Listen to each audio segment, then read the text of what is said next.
bila orang riba itu. Si jin itu sampai mati tetap sugih. Nah itu istidraj, itu lanjuran dari Allah Subhanahu wa taala. Wa nastadrijuhum min haitsu la ya'lamun. Kami istidraj, kami lanjur. Untuk apa dilanjur oleh Allah? Untuk diberatkan siksanya di akhirat nantinya. Nah, untuk diberatkan siksanya. Orang-orang yang melakukan riba itu kalau dibangkrutkan oleh Allah berarti ada teguran dari Tuhan supaya insaf, supaya tobat. Nah, kalau kadada itu terus menerus sukses padahalnya riba, ini berarti istidraj. Allah kada sayang dengan orang-orang itu.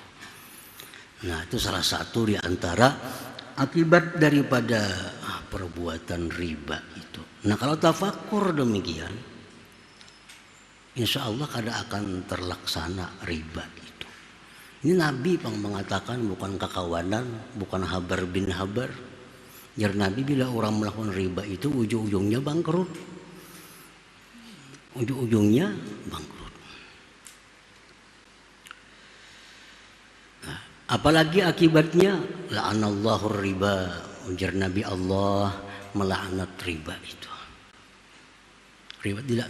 Kalau aku melakukan riba ini berarti aku dilaknatlah oleh Tuhan. Mun aku dilaknat oleh Tuhan, buat apa aku sembahyang? Buat apa aku puasa?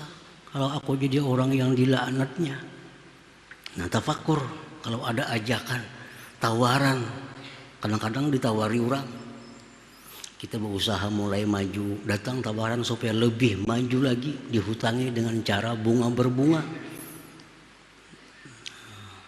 Nah, tafakur itu, pikirkan itu. Bahkan Allah berfirman, yamhaqullahu riba. Allah akan menghanguskan, memusnahkan riba.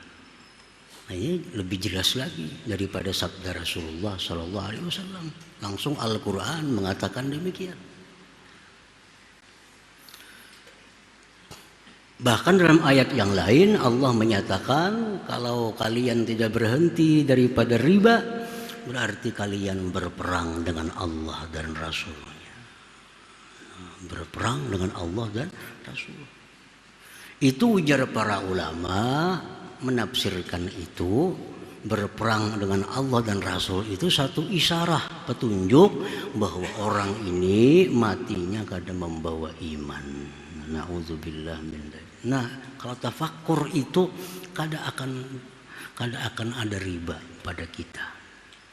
Nah, kita langsung tergoda. Susah sedikit, sakit sedikit, macet sedikit, ada peluang riba. Nah, ada berpikir. Padahal kesusahan ini hanya kesusahan duniawi.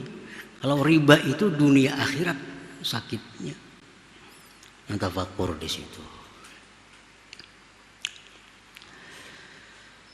Nah, para muhibbin rahimakumullah. Ada lagi ajakan syaitan, ajakan nafsu untuk mengambil hak orang lain. Mengambil hak orang lain. Seperti korupsi contohnya. Ini mengambil hak orang lain. Ada godaan, ada ajakan dari syaitan. Ini kesempatan. Nah, kalau tafakkur apa akibatnya itu kezaliman mengambil hak orang lain, kada akan terjadi perbuatan-perbuatan mengambil hak orang lain itu. Kenapa terjadi? Karena kada ada tafakkur itu. Ini hak orang lain. Mengurangi takaran, timbangan. Kenapa terjadi? Karena kada ada tafakkurnya. Kalau tafakkur betapa beratnya mengembalikan takaran yang kurang, timbangan yang kurang, ukuran yang kurang di akhirat, kada akan kita melakukan itu. Apa akibatnya kalau kita mengambil hak orang lain? Pertama, fuqdanu mahabbatillah. Kita kehilangan cinta Allah. Nah, dulunya kita dicintai oleh Allah. Tapi karena kita hari ini mengambil hak orang lain, kita kehilangan cinta Allah itu. Nah, kalau kehilangan cinta Allah, akibatnya apa?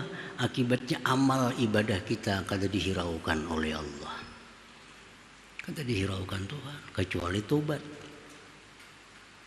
Kita berbakti kepada Allah, kita mengabdi, tapi kita sudah kehilangan cinta Allah. Kehilangan cinta Allah. At-tardu min rahmatillah, kita dijauhkan dari rahmat Allah. Kalau kita mengambil hak orang lain, dijauhkan dari hak Allah, dari rahmatnya Allah. Az-zullu fid dunya, terhina di dalam dunia. Mungkin sekarang belum terhina karena masih berkuasa, masih kaya raya. Tapi kayaknya sudah hampir berkuasa. Nah, keluaran penyakit-penyakit yang 5 tahun telah lalu, 10 tahun telah lalu, sudah tua, mestinya menikmati masa-masa tua dalam penjara. Kenapa terjadi ini? Karena kada ada tafakkurnya. Waktu itu kada tafakkur. Takanya tafakkur, wah ini akibatnya. Nah, para muhibbin rahimakumullah. Naz'ul barakah, dicabut Tuhan barakah. Karena kita ini mengambil hak orang lain, barakah dicabut oleh Allah daripada kita. Maka bila barakah ini dicabut dari Allah, daripada kita, misal umur kita dicabut Allah berkah, maka umur kita selalu hendak maksiat kepada Allah.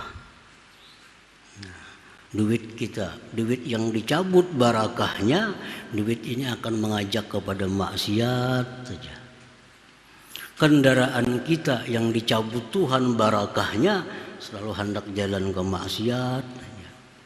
Nah, jadi orang yang mengambil hak orang lain itu adalah menyebabkan kehilangan barakah, bukan hanya dirinya, wa fi auladihi wa azwaji, dan anak istrinya pun hilang barakah.